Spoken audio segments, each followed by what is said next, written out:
കൂടുതൽ വാർത്തകളും വീഡിയോകളും കാണാൻ ഈ ചാനൽ സബ്സ്ക്രൈബ് ചെയ്യുക. കൂടെ ബെൽ ബട്ടൺ അമർത്തുക. എൻ്റെ സുഹൃത്തുക്കൾക്കും എൻ്റെ പ്രേക്ഷകർക്കും സ്വാഗതം പറയുന്നു. ഗണപതി, ഹനുമാൻ ഈ ദേവതമാരെ ശനി തൊടില്ല. അതാണ് ഇന്നത്തെ എൻ്റെ ജ്യോതിഷ വിഷയം. ശനി ബാധിക്കാത്ത ദേവതകൾ ചുരുക്കമാണ്. അതിൽ 2 ദേവതകളാണ് ശനി തൊടാതെ വിടുന്നത്. ബാക്കി ദേവതകളെയൊക്കെ ശനി പിടിച്ചിട്ടുണ്ട്. എന്നാൽ ശനീശ്വരന്റെ പിടുത്തത്തിൽ നിന്ന് രക്ഷപ്പെട്ടവർ 2 പേരാണെന്ന് ഞാനൊന്ന് പറഞ്ഞല്ലോ. അതിലൊന്ന് ഹനുമാനും ഒന്ന് ഗണപതിയുമാണ്. ശനിയുടെ പിടിയിൽപ്പെട്ട് പീഡിതരാകുന്നവർ ഗണപതിയെയും ശ്രീ ഹനുമാൻ സ്വാമിയെയും ധ്യാനിക്കുന്നതും പൂജിക്കുന്നതും ഉത്തമമാണ്. അപ്പൊ ഗണപതി ഭഗവാന്റെയും ഹനുമാൻ സ്വാമിയുടെയും ഭക്തന്മാരായി കഴിഞ്ഞാൽ ശനിദോഷങ്ങള് ഗണപതി ഭഗവാന്റെയും ഹനുമാൻ സ്വാമിയുടെയും ഭക്തരെ ശനി പിടിക്കില്ല എന്ന് പറയുന്നു. ഗണപതി ഭഗവാൻ തന്ത്രപരമായിട്ടാണ് ശനിയിൽ നിന്ന് രക്ഷപ്പെട്ടത്. ഗണപതി ഭഗവാൻ ശനിയിൽ നിന്ന് തന്ത്രപരമായിട്ടാണ് രക്ഷപ്പെട്ടത്. എന്നാൽ ഹനുമാൻ സ്വാമി ശനീശ്വരനിൽ നിന്ന് പരാക്രമം കാണിച്ചാണ്. ഹനുമാന്റെ പരാക്രമം കാരണമാണ് ശനി പേടിച്ചു പോയത്. അതുകൊണ്ട് ഹനുമാൻ സ്വാമികളെയും ശനി തൊട്ടില്ല. ശ്രീ ആഞ്ജനേയൻ ഹനുമാൻ സ്വാമി വിജയം നേടുക മാത്രമല്ല ചെയ്തത്, തന്നെ ഉപാസന ചെയ്യുന്ന ഭക്തന്മാരെ സ്പർശിക്ക പോലും ചെയ്യാൻ പാടില്ലെന്നാണ് ശനിയോട് പറഞ്ഞത്. അപ്പൊ ഹനുമാൻ സ്വാമികള് ശനിയോട് പറഞ്ഞു, എന്നെ വന്ദിക്കുന്നവരെയും അല്ലെങ്കിൽ എന്നെ ധ്യാനിക്കുന്നവരെയും എന്നെ ഉപാസിക്കുന്നവരെയും ശനി ഇങ്ങോട്ട് തുടരുതെന്ന് പറയും. ശനീശ്വരനെ കൊണ്ട് ഹനുമാൻ സ്വാമി സത്യം ചെയ്യിച്ചിട്ടാണ് ശനിയെ വിട്ടെന്നാണ് പറയുന്നത്. ശനീശ്വരൻ്റെ കയ്യിൽ കണക്കുണ്ടല്ലോ, ആ കണക്കനുസരിച്ച് ഗണപതിയിൽ എനിക്ക് പ്രവേശിക്കേണ്ട സമയമായെന്ന് ശനീശ്വരൻ കണക്കൂട്ടി. അങ്ങനെ ശനീശ്വരൻ ഗണപതി ഭഗവാന്റെ അടുത്തോട്ട് ചെല്ലുകയാണ്. വിനായകനോട് വളരെ വിനയവും പക്വതയും കാട്ടണമെന്ന് ശനീശ്വരൻ തീരുമാനിച്ചു. ഒരു വൃദ്ധ ബ്രാഹ്മണനായി രൂപം പ്രാപിച്ച ശനീശ്വരൻ ഭസ്മക്കുറികളും രുദ്രാക്ഷമാലയും ധരിച്ച് നെറുകയിൽ കെട്ടിവെച്ച കുടുമയുമായി വിനായകനെ സമീപിച്ചു. ശനീശ്വരൻ തന്റെ ഉദ്ദേശം ഗണപതിയോട് പറഞ്ഞു. ശനീശ്വരൻ കാര്യം പറഞ്ഞു ഗണപതിയോട്, എനിക്ക് താങ്കളിൽ പ്രവേശിക്കേണ്ട സമയമായി, അതുകൊണ്ടാണ് ഞാൻ ഇവിടെ താങ്കളെ സമീപിച്ചിരിക്കുന്നത് എന്ന് ശനീശ്വരൻ പറഞ്ഞു. ശനീശ്വരൻ തന്റെ ഉദ്ദേശം ഗണപതിയോട് പറഞ്ഞപ്പോൾ തന്ത്രശാലിയായ ഗണപതി ഭഗവാൻ ചിരിച്ചുകൊണ്ട് പറഞ്ഞു, നമ്മെ അന്വേഷിച്ച് വന്നിരിക്കുന്ന അങ്ങയെ നിരാശപ്പെടുത്താൻ ഞാൻ ആഗ്രഹിക്കുന്നില്ല. എന്നാൽ രൂപം കണ്ടും വാക്കുകേട്ടും വിശ്വസിക്കുന്നവനല്ല ഞാൻ. രൂപം കണ്ടിട്ടും വാക്ക് കേട്ടിട്ടും ഞാൻ വിശ്വസിക്കില്ല. ആ വലത് കൈയൊന്ന് എനിക്ക് നീട്ടി കാണിക്കൂ, പറയുന്നത് സത്യമാണോ എന്ന് നാം ഒന്ന് അറിയട്ടെ. ഗണപതി ശനീശ്വരനോട് പറഞ്ഞു. അങ്ങനെ ആ വലത് കരമൊന്ന് നിങ്ങൾ നീട്ടി കാണിക്കും, താങ്കൾ പറയുന്നത് ശരിയാണെന്ന് എനിക്കൊന്ന് അറിയണമല്ലോ എന്ന് പറഞ്ഞു. ഗണപതി ഭഗവാൻ ശനീശ്വരനോട് ആ വലത് കൈയൊന്ന് നീട്ടാൻ പറഞ്ഞു. ഗണപതിയുടെ ഈ തന്ത്രം മനസ്സിലാകാത്ത ശനീശ്വരൻ വലത് കരം നീട്ടിക്കാണിച്ച് ഇതിഹാസങ്ങൾ വരെ രചിച്ചിട്ടുള്ള ആളാണ് ഗണപതി, ഇല്ലേ? ഇതിഹാസങ്ങൾ രചിച്ചിട്ടുള്ള ഗണപതി ശനീശ്വരന്റെ ഉള്ളം കൈയിൽ നാളെ എന്ന് കുറിച്ചു. ശനീശ്വരന്റെ വലത് കൈയിലെ ഉള്ളം കൈയിൽ നാളെ എന്ന് ഗണപതി ഭഗവാൻ കുറിച്ചു.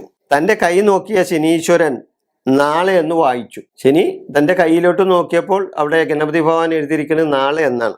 അതെ, നാളെ.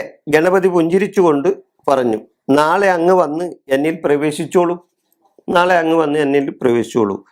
ഇത് കേട്ട ശനീശ്വരൻ തൃപ്തനായി മടങ്ങിപ്പോയി എന്നാണ് പറയപ്പെടുന്നത്. അടുത്ത ദിവസം എത്തിയ ശനീശ്വരനോട് കൈവെള്ളയിൽ എഴുതിയിരിക്കുന്നത് പോലെ പ്രവർത്തിച്ചു കൊള്ളുവാൻ കൽപ്പിച്ചു. പിറ്റേ ദിവസം ശനീശ്വരൻ ഗണപതിയിൽ പ്രവേശിക്കാൻ ചെന്നപ്പോൾ ഗണപതി ഭഗവാൻ പറഞ്ഞു, താങ്കൾക്ക് ഞാൻ എഴുതിയിരിക്കുന്നത് പോലെ എന്നിൽ പ്രവേശിക്കാം, എനിക്ക് വിരോധമൊന്നുമില്ലെന്ന്. എഴുതിയിരിക്കുന്നത് നാളെ എന്നാണ് അതിൻ്റെ അകത്ത് കാണിക്കുന്നത്. അടുത്ത ദിവസം എത്തിയ ശനീശ്വരനോട് കൈവെള്ളയിൽ എഴുതിയിരിക്കുന്നത് പോലെ പ്രവർത്തിച്ചു കൊള്ളുവാൻ കൽപ്പിച്ച ഗണേശൻ എഴുതിയിരിക്കുന്നത് നാളെ എന്നാണ്. വാക്ക് തെറ്റിക്കുന്നത് ശ്രേഷ്ഠന്മാർക്ക് ഭൂഷണമല്ല. ഞാൻ അതിൻ്റെ അകത്ത് എഴുതിയിരിക്കുന്നത് നാളെ എന്നാണ്. അപ്പൊ നാളെ എന്ന വാക്ക് തെറ്റിക്കുന്നത് ഒരു ശ്രേഷ്ഠന്മാർക്ക് പറഞ്ഞ വാക്കിൽ നിന്ന് പിന്മാറുന്നത് ശരിയല്ല. അങ്ങക്ക് ധൃതിയാണെങ്കിൽ, ആ ശനീശ്വരന് ധൃതിയാണെങ്കിൽ ഞാൻ എഴുതിയിരിക്കുന്ന ആ ഉള്ളം കൈയിൽ എഴുതിയിരിക്കുന്ന നാളെ എന്നത് മാച്ച് കളഞ്ഞിട്ട് എന്നിൽ പ്രവേശിച്ചോ, എനിക്ക് വിരോധമൊന്നുമില്ല എന്ന് ഗണപതി ഭഗവാൻ ശനീശ്വരനോട് പറഞ്ഞു. എന്നിട്ട് ശനിയുടെ ഇഷ്ടം പോലെ ചെയ്തോളാൻ പറഞ്ഞു. ശ്രീ ഗണേശൻ കുറിച്ച നാളെ എന്ന വാക്ക് മായ്ക്കുവാൻ കഴിയുകയില്ലെന്ന് അറിയാമായിരുന്ന ശനീശ്വരൻ നിരാശനായി ഇളിഭ്യനായി അവിടെ നിന്ന് മടങ്ങിപ്പോന്നു.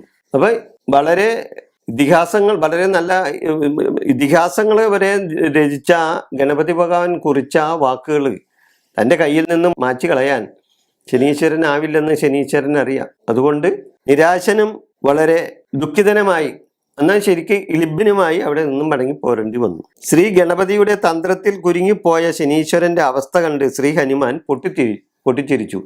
ഈ പ്രവൃത്തി കണ്ടിട്ട് ഹനുമാൻ പൊട്ടിച്ചിരിച്ചു. ഹനുമാന്റെ ചിരി കണ്ട് ശനീശ്വരന് കോപവും നാണവും വന്നു. ഹനുമാന്റെ ചിരി കണ്ടപ്പ ശനിക്ക് ദോഷം വന്നു. അന്ന് ഈ ഹനുമാനെ ഇനി വെറുതെ വിട്ടാൽ പറ്റൂലെന്ന് തൻ്റെ കയ്യിൽ സൂക്ഷിച്ചിട്ടുള്ള കാലഗഡുക്കൾ പരിശോധിച്ച ശനീശ്വരൻ ഹനുമാനെ താൻ പിടികൂടേണ്ട സമയം അടുത്തെത്തിയതായി കണ്ടുപിടിച്ചു. അപ്പൊ ശനി ഹനുമാനിൽ കയറേണ്ട സമയമായി എന്ന് കണ്ടുപിടിച്ച് അപ്പൊ ഹനുമാനോട് പറഞ്ഞു ശനീശ്വരൻ, ഹേ ഹനുമാൻ, അങ്ങ് ചിരി മതിയാക്കി താങ്കളുടെ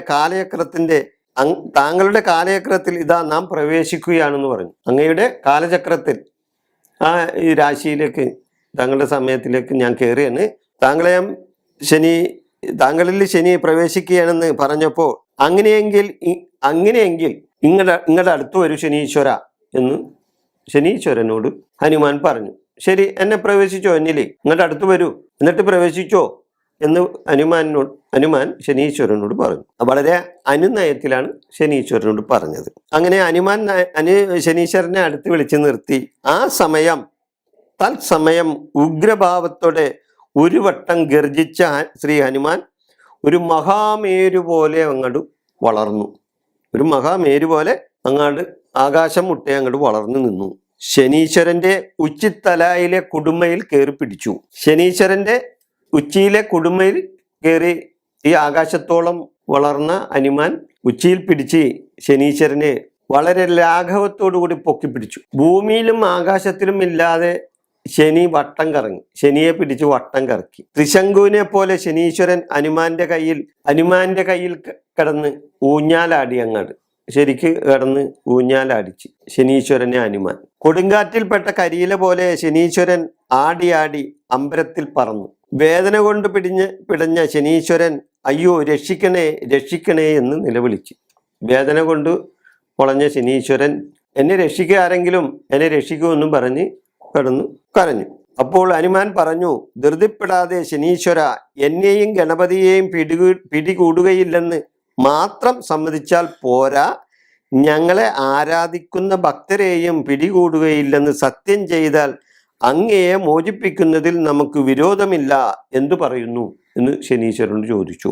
ഗണപതി ഭഗവാനെയും എന്നെയും അതേപോലെ ഞങ്ങളെ ആരാധിക്കുന്നവരെയും ശനി തൊടില്ല എന്ന് സത്യം ചെയ്താൽ ഞാൻ തങ്ങളെ മോചിപ്പിക്കാം എന്ന് ഹനുമാൻ ശനീശ്വരനോട് പറഞ്ഞു. ഇല്ല, നിങ്ങളെ ഇരുവരെയും നിങ്ങളെ ആരാധിക്കുന്ന ഭക്തന്മാരെയും നാം തിരിഞ്ഞു നോക്കുക പോലും ചെയ്യില്ല.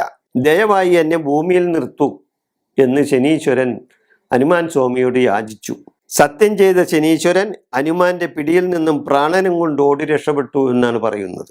അതുകൊണ്ട് ശനിദോഷം അകലുവാൻ ശ്രീ ഹനുമാൻ സ്വാമിയെയും ഗണപതി ഭഗവാനെയും ഭയഭക്തി പുരസ്സരം ആരാധിച്ചാൽ ശനിയിൽ നിന്നും നമുക്ക് രക്ഷ നേടാം എന്നാണ് ഐതിഹ്യം പറയുന്നത്.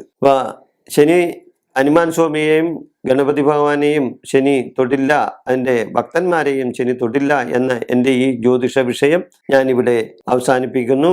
നിങ്ങൾക്ക് നന്ദി, നമസ്കാരം.